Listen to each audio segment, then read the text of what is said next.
Yeah, hello friends. Hope you are all fine, doing well. Again, we are going to finish, this strategic management through online mode.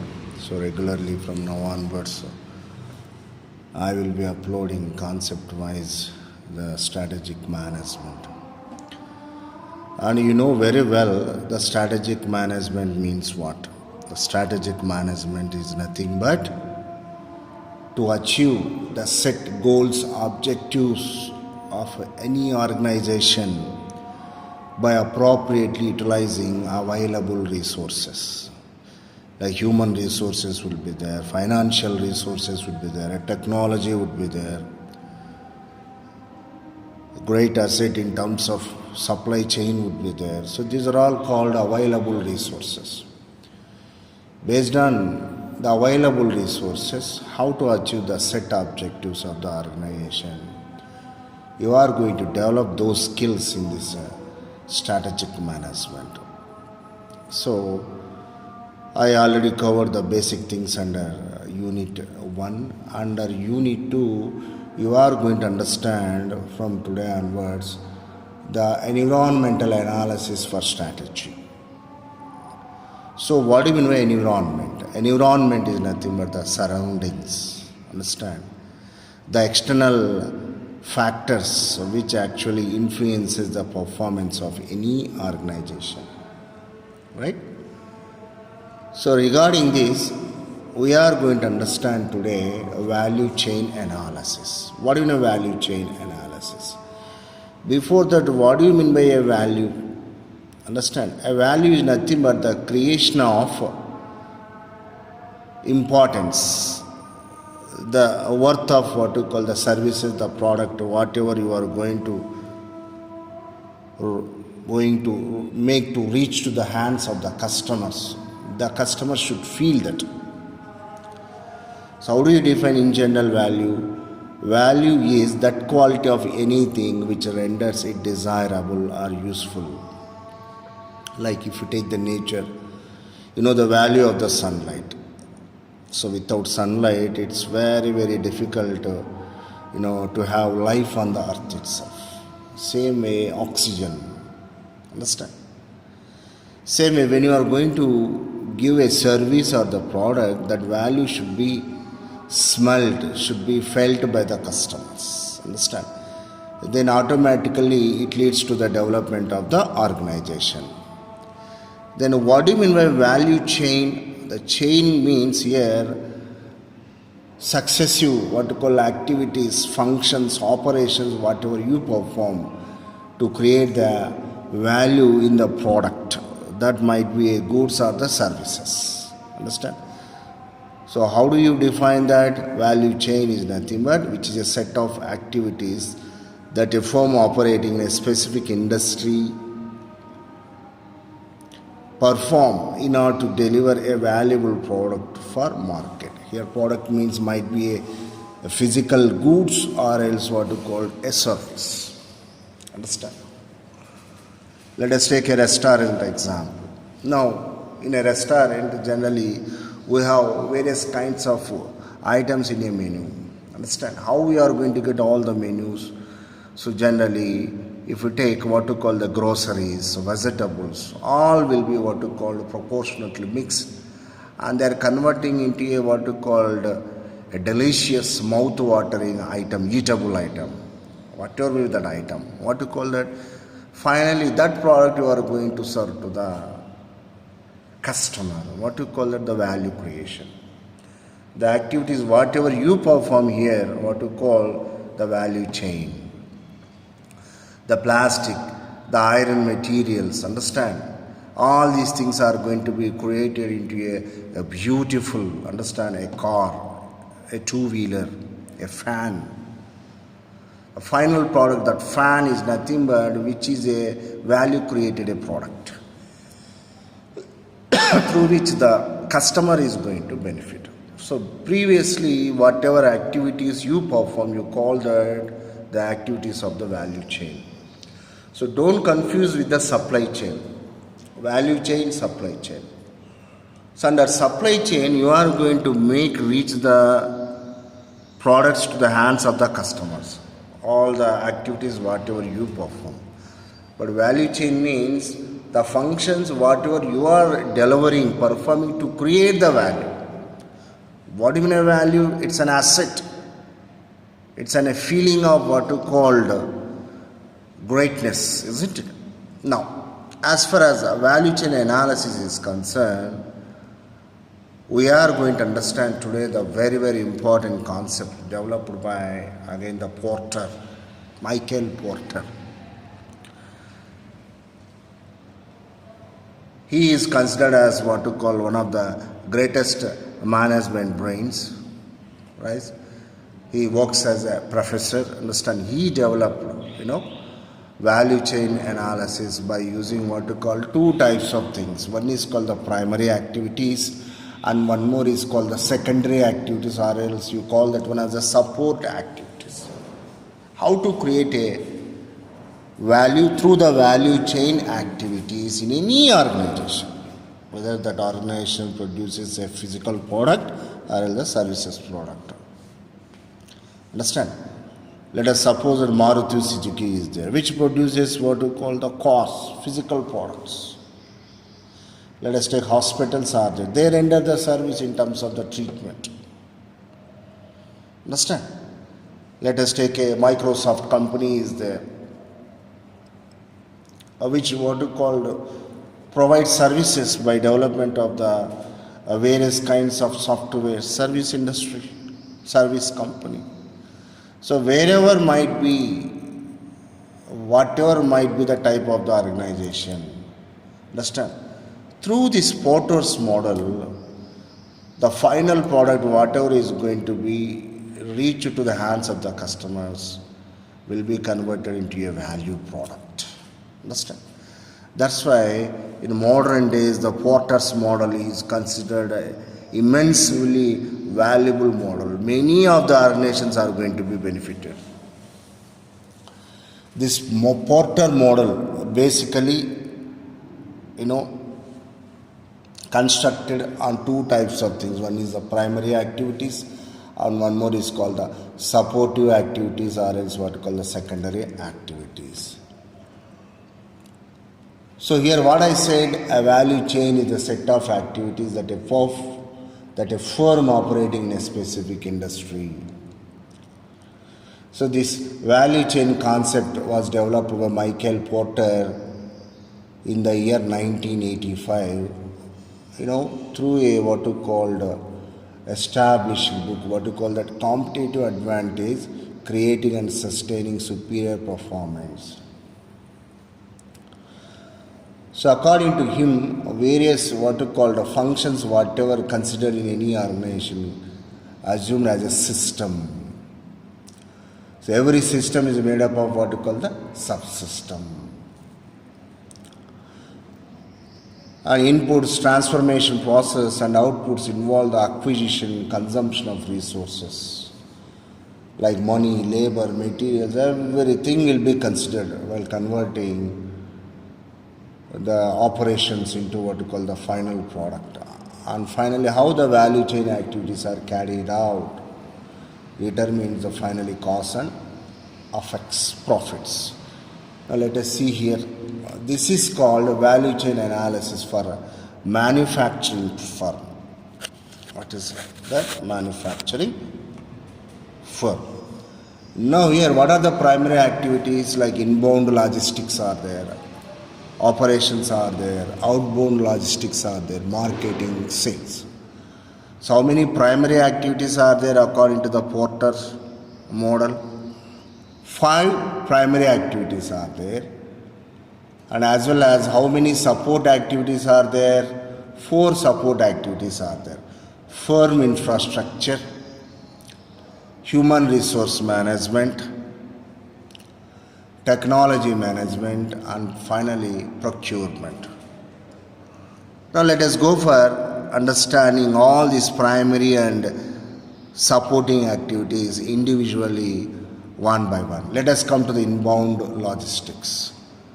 So under inbound logistics, every company need to focus on the kind of raw material they are supposed to receive. If the quality raw material are not received by the company, the products are also not at all going to be quality kind. So under inbound logistics, the materials whichever procured from the vendors and as well as where they are going to keep for what is called the turn comes to use all that raw material, that is called warehousing, is going to be a very, very important aspect. The next primary activity is going to operations. So under operations, what is going to happen? All the logistics, I mean to say the raw material, whatever is being, whatever being received will be converted into a valuable product in terms of service or else what you call the physical product, right? So under operation generally what will be there? Matching the assemblings, testing the products. So here the raw material will be converted into the final form of the product which is going to be delivered to the hands of the customer. Iron ore, wires, coils, understand? Finally converted into a fan. Like what you call cement, bricks, isn't it? Sand, all these are going to be converted into what you call a beautiful building. So what you call these operations. The next one is going to be the outbound logistics. Under outbound logistics, one has to focus on how this produced product should be reached to the hands of the customer safely. So here will be there, like distributors would be there, franchisers would be there, wholesalers would be there, retailers would be there. Everywhere the connection should be there. So there should not be any kind of what you call a problem should be faced by what you call in this link. If any problems are arising, that should be solved then and there immediately. Otherwise, finally the product will not be reaching to the hands of the customers. All transportation operations, all this falls under what you call this third level primary activity, what you call that outbound logistics. The next one is the marketing and sales. Through the marketing and sales, you have to create such an environment that your product is going to be the superior and which gives you the immensely satisfied services to the customer. If you are successful in what you call creating such a kind of mindset, opinion about your product, the company is going to what you call lead the business, going to have more profits. Hence the marketing and sales are going to be a very, very crucial stage as far as what called the Porter's model is concerned. So under marketing and sales, what you are doing here, you are advertising, promoting, pricing, channelizing, all these activities you are going to perform. And finally, the very, very important primary activity is nothing but the service. So after receiving the product, whether the customers are really satisfied with the kind of services, whatever they are getting from the product, that information should always be collected. And also, the company should maintain after sales services also. Let us take Thomson, let us take Samsung company is there, LG company is there. These are all joints as far as electronic industries are concerned. You will be finding everywhere service centers.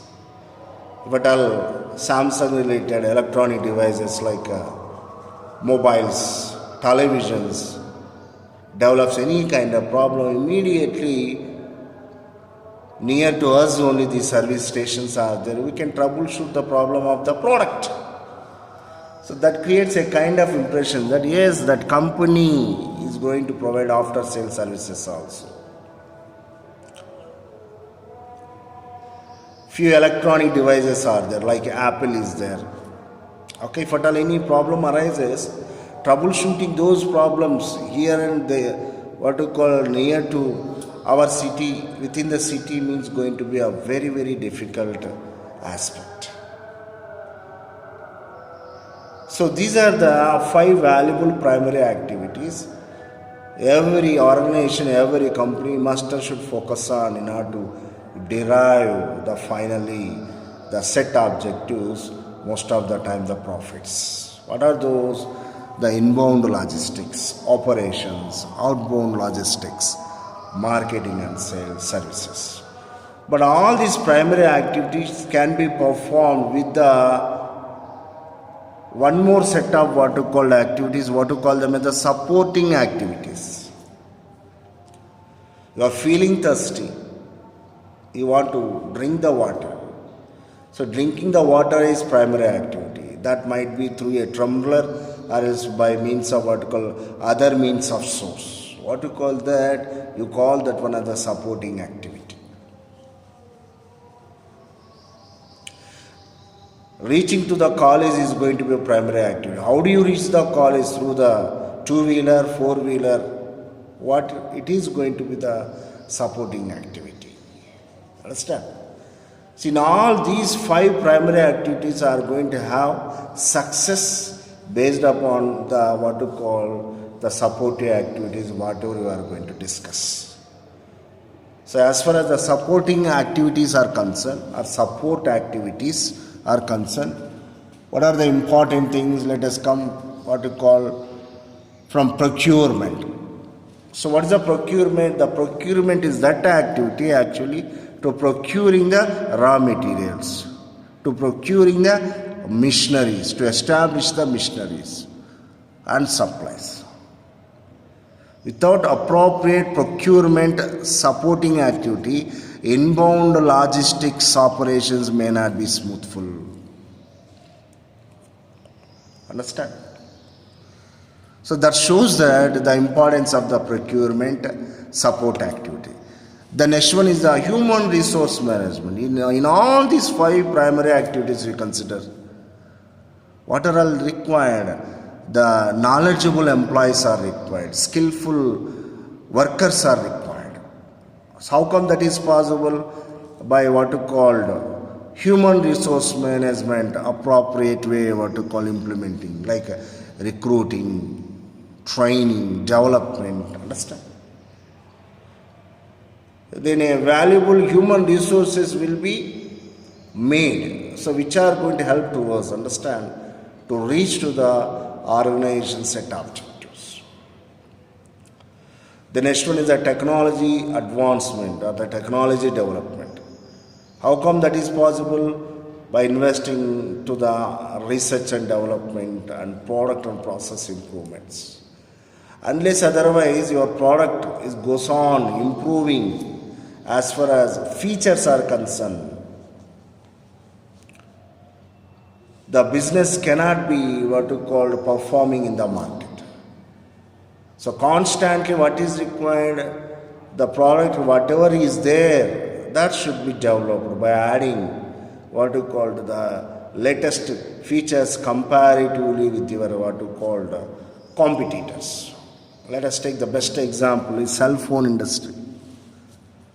Every month you will be what you call observing different companies will be releasing what you call cell phones with the different features. Some of them focusing on the only picture taking, some of them may be focusing on only audiability.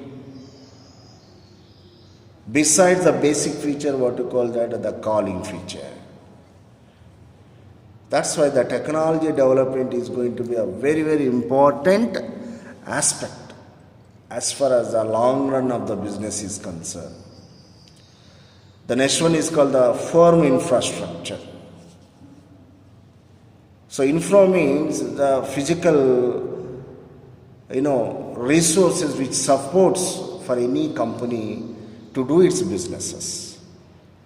So under which what you get here, general management, accounting, finance, strategic planning, all these things.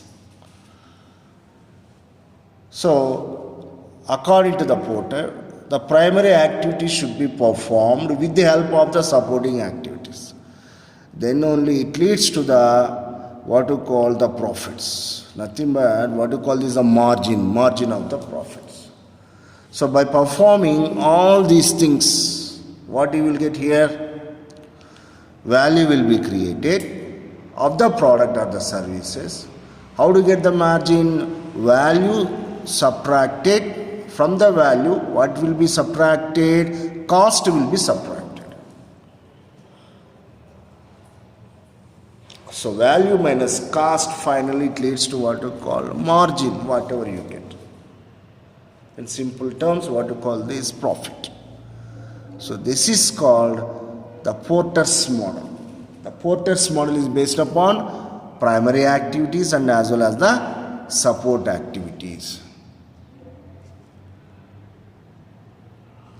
So these are the points you have to remember. So primary activities are nothing but is directly related to the physical creation, sale, maintenance and support of the product. Like inbound logistics is there, operation is there, outbound logistics, marketing and sales we already discussed. Now what are the secondary activities or the support activities? These activities support the primary functions above.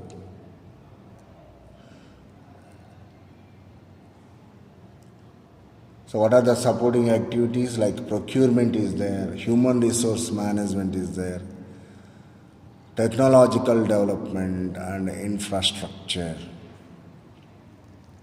Okay. Now we are going to discuss how to implement these all things, skill set, whatever we learn. So you see support activities. Everywhere these support activities are helping to the primary activities. Okay. So how to use that, what to call Porter's value chain model. So to use that Porter's value chain model, we need to identify the first thing is under primary activities, what are the sub activities? How many primary activities are there? 5. From 5 primary activities, for every individual primary activity, you need to identify what are the sub-activities. So again, sub-activities are 3 types. One is called direct activities, next one is called indirect activities and quality assurance. What are direct activities which create value by themselves?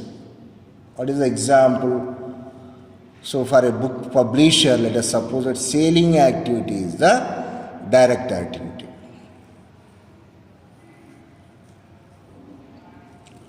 So to sell that book, what is required? You require man force. What to call this? Indirect sub-activity. So we call that one as the second level, indirect activities. And finally, quality assurance, third level of sub-activities. So here what you get?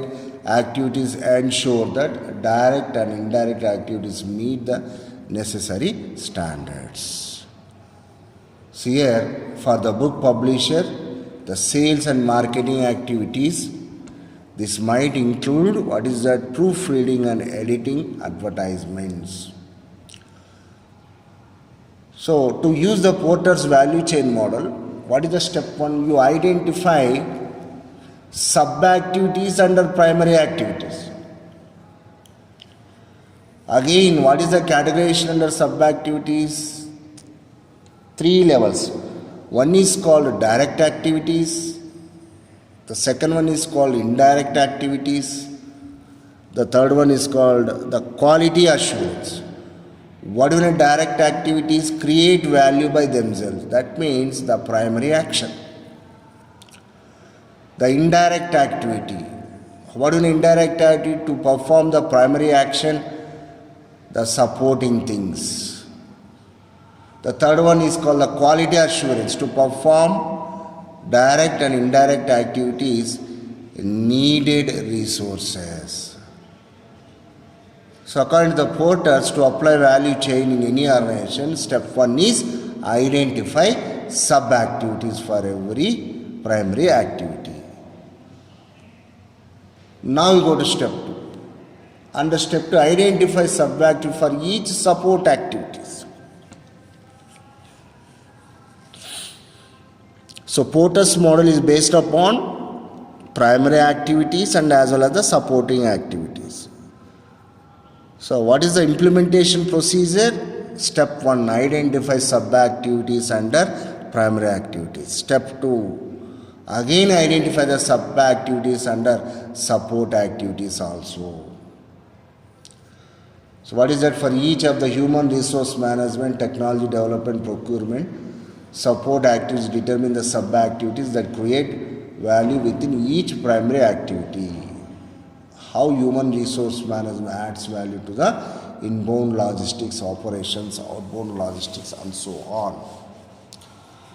So sub-activities are compulsory for primary activities and as well as the support activities. And the third one is nothing but to link these all. See that. So what is the third step says you? To link all the sub-activities, whatever you identify under primary activities and as well as the support activities. So what do you call them? Connections. Find the connections between all of these activities you have identified. So for which what is required? Time consumption will be there, but links are key to increasing competitive advantage from the value chain framework. For example, so link between developing the sales force and sales volumes. There is another link between order turnaround times and service phone calls from frustrated customers waiting for the deliveries. So here, the link between developing sales force means human resource management. And sales volume increase means what?